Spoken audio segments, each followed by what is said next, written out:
Hello student, आज का जो टॉपिक है वो है economics, chapter number 4 supply analyse. Chapter number 3B मैं आपको बाद में ऑफलाइन पढ़ाऊँगा। उसमें बहुत सारे डायग्राम में स्केड्यूल है, उसको समझना ज़रूरी है। ओके, तो हम लोग यहाँ पे पढ़ेंगे supply.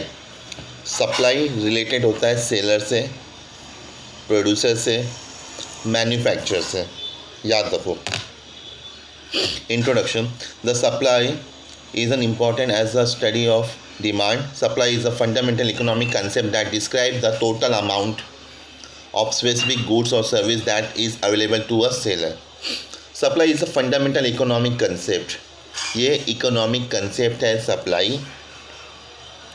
that describes the total amount of specific goods or service. Total amount of specific goods and service is available to a seller.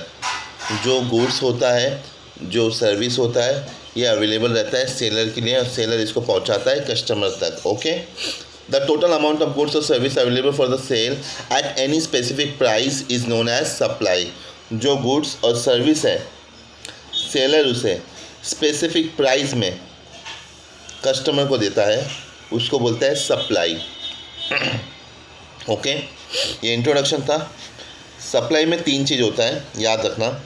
एक होता है टोटल आउटपुट, एक होता है स्टॉक और तीसरा होता है सप्लाई। ओके, कंसेप्ट पढ़ेंगे total output, stock and supply. जो 2 मार्क्स डेफिनेशन आपको एग्जाम में आ सकता है, page number 37। Total output it's produce in the process of production. Total output can be defined as the sum total of quantity of commodity produce at given period of time in the economy. Total output is produce in the process of production. Total output क्या होता है? ये production से related होता है। Total output can be define as the sum total of quantity of commodity. Total output मतलब क्या होता है? Sum total of quantity. Quantity means क्या होता है? मात्रा। Sum quantity of commodity produce at given period of time in the economics. एक समय पे टोटल क्वांटिटी ऑफ कमोडिटी जो प्रोड्यूस होता है उसको टोटल आउटपुट कहते हैं। Production lead to the consumption in the process of production. Input are converted into the output of final finished good. यहाँ पे इनपुट को आउटपुट में कन्वर्ट किया जाता है। Input means raw material, output means what? Final good, finish good. Okay, next concept है stock. Stock क्या होता है ये पढ़ेंगे। Stock is the total quantity of commodity available for the sale with the seller at a particular point of time. Stock एक total quantity of commodity होता है। Stock एक total quantity of commodity होता है available for the sale with the seller. Seller के लिए available होता है सेल करने के लिए at a particular point of time. एक समय के लिए जो जमा हुआ commodity होता है उसको stock कहते हैं। It is a potential supply. By increasing the production, stock can be increased. अगर आप प्रोडक्शन इंक्रीज करते हो और प्रोडक्शन करते हो तो आपके पास पुराना स्टॉक है और प्रोडक्शन करने से नया स्टॉक आएगा तो इंक्रीज होता है stock. Without stock supply is not possible. Without stock आप सप्लाई नहीं कर सकते हो। आपको कोई माल बना के बेचना है, सप्लाई करना है, तो पहले उसको प्रोडक्शन करके उसको स्टॉक में वेयर हाउस गोडाउन में रखना पड़ेगा, वहाँ से आप सप्लाई कर पाओगे। Okay, normally stock exit supply and it is fix and inelastic. Normally stock क्या होता है? एग्जिट सप्लाई, सप्लाई से ज़्यादा होता है और वो इनइलास्टिक होता है। इनइलास्टिक मीन्स क्या? No change. Elastic means change, inelastic means no change. याद रखो। In case of perishable goods such as milk, fish etcetera, stock में भी equal to supply.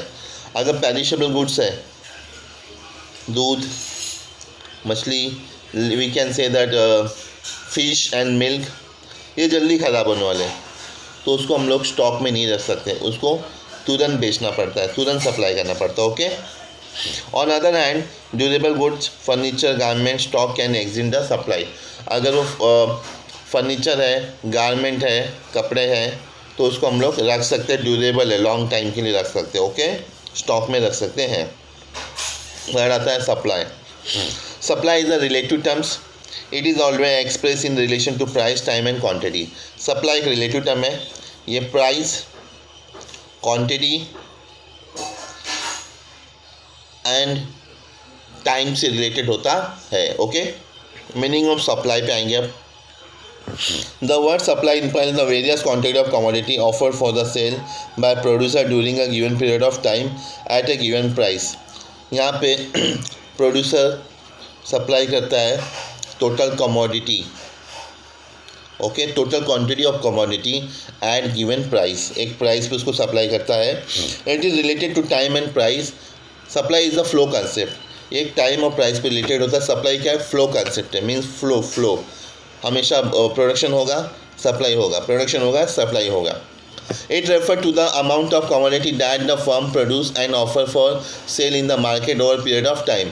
Okay, it is refer to amount of commodity that the firm produce, एक amount of commodity है, that the firm means company, कोई company amount of commodity को produce करता है, क्यों करता है? Offer for sale in the market में उसको सेल करने के लिए over a period of time, कुछ महीने के लिए, साल के लिए, ओके, डे के लिए, वीक के लिए, मंथ, ओके, इनके लिए सप्लाई करता है।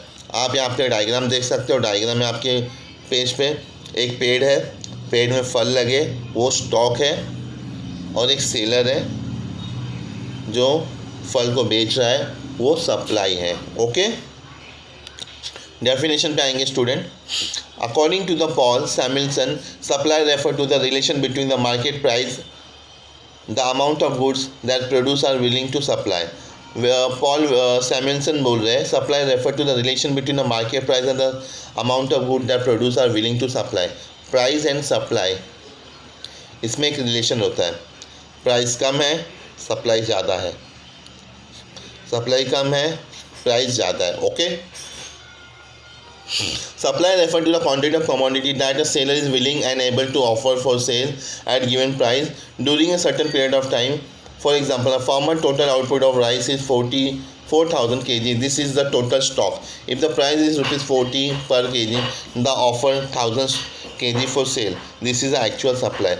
अगर एक फार्मर के पास 4,000 kg राइस है और 40 रुपीज़ पर kg राइस बेचता है, तो वो 1,000 kg सप्लाई करेगा। मतलब बच्चे कितने? 3,000 स्टॉक में बचे, 1,000 सप्लाई हो गया। ओके, ये था हमारा सप्लाई का introduction, meaning, definition, total output का डिफ़ाइन मैंने किया है, स्टॉक का मतलब डिफ़ाइन किया मैंने, बताया है, एंड सप्लाई के मीनिंग हो गए। ओके, आप ये रीड करो, नेक्स्ट क्वेश्चन के साथ मिलते हैं।